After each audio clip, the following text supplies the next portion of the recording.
Hey there, cats and kitties. I am the Blues Man, Johnny Blues, and with this video I'm going to be responding to an article that cropped up over on ScreenCrush.com that overall makes a case for why, in the author's estimation, Captain America's Winter Soldier got its depiction of the character right and Man of Steel got it all wrong. Now, I'm not going to be reciting the entirety of the reasons and such that the article puts forth as its basis for this conclusion. I'll be linking that in the description below in case you'd like to peruse it. It may serve you better to do so before listening to my response. That's entirely up to you.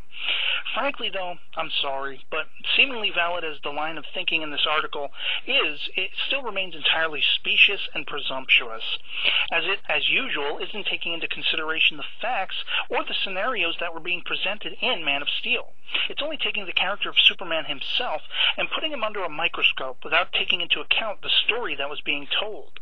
The most notable aspect of which was that there was no downtime, no time to stop and think, to calculate or strategize to be had in Superman's having to fend off an army, an entire army of vicious, militant, superpowered Kryptonians who were unrelenting of their pursuit to burn the entire world. I love how everyone just expects this guy, alien superpowered or not, to put on the suit from day one and get it all right without a hitch. Yeah, you know, 'cause learning and gaining experience as you go, the stumbling blocks of life, sure are inconvenient for some folks, no?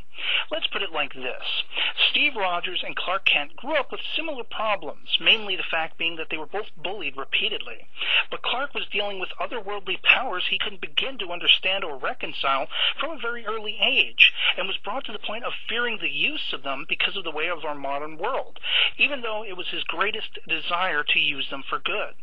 Steve, on the other hand, had no powers growing up at all. He could stand up against the daily adversity heaped upon him time and again, having his ass handed to him as a result every single time. Every step of the way, he developed and learned how to commit to a sense of personal respect, honor, and pride, and a sense of never backing down or giving in, and without the fear of turning the entire human population, the world at large, on its ear if he did so. He wanted to do the right thing. He didn't want to be special. Clark wanted to do the right thing too, but he was special from the start, whether he liked it or not, and he had to deal with that. He was a kind of special that wouldn't have immediately fit into the world view, the collective consciousness, very easily. In fact, it was the kind of special that had people scared, citing biblical ramifications for what young Clark was capable of.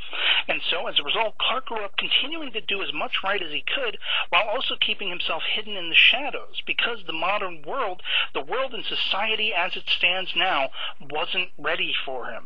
Society as untrusting, second-guessing, and paranoid as it is. And that is not to say everyone is going to react with those base emotions the same way. But the majority of the masses, the world over, couldn't begin to deal with a being that was the equivalent of a god suddenly depositing himself onto the earth.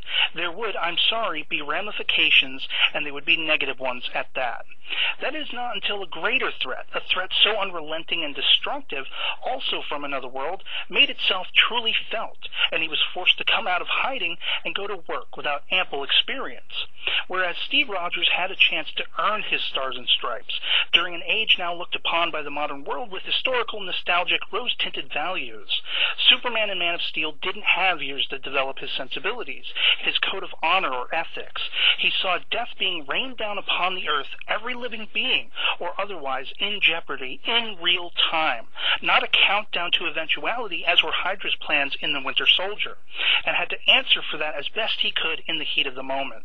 To the final battle of the film, Zod may have been the only Kryptonian left by that point, but the Phantom Zone didn't kill the rest of them in all likelihood, to be honest. And Zod gave Clark no room to breathe. He would not cease until the world, the entire world, burned. Winter Soldier, on the other hand, had his orders not to slay an entire world, but to take down Captain America, Falcon, and any other of their compatriots that could put a jig in Hydra's plans.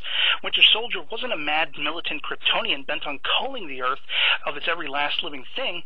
He was sent on a mission without being privy to, or the ability to understand if he were, the ramifications of what he was doing. And add to that, he was Steve's best buddy Bucky in another life, brainwashed yet not entirely beyond reproach as was Zod.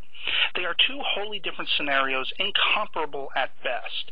And I've already touched upon at length why people who say Superman didn't care about the lives taken in Man of Steel, or didn't try to save any of them, are obtusely wrong in another previous video, which I'll also link below for the listener's benefit. What I will say to the point the article makes in summarization, comparing Man of Steel to the Winter Soldier and, in effect, the depictions of Superman and Captain America as they were therein, is that it isn't a valid argument at all, from the standpoint of the details of the stories that were being told. And what's more, Captain America is a soldier. He kills when he has to.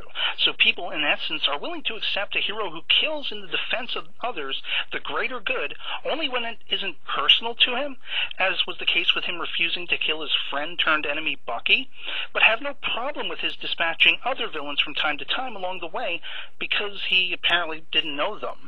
Which is, in effect, when we get down to brass tacks, exactly what Superman did, and only did he do so out of extreme necessity.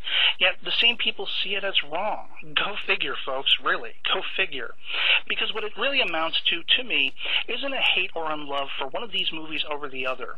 Instead, I'd venture to say that if you weren't happy and or didn't like Man of Steel, then you're more unhappy with the way our world is right now than the movie itself, and not the misrepresentation as you see it of Superman himself, because it was a realistic interpretation with solid basis to support it within the mainstream comic book medium that the character hails from.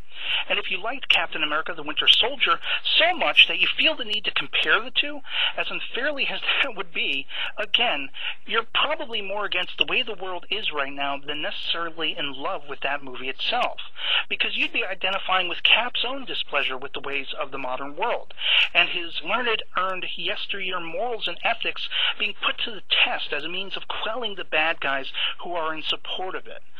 So yeah, anyway, that's pretty much my thinking on a response to this particular article. I really feel that it's specious at best, comparing the two movies, trying to say one is a more clear and, tried and true depiction of a character over the other. And yeah, that'll be pretty much it for me on this. I hope this video finds you well, and I'll catch you all later.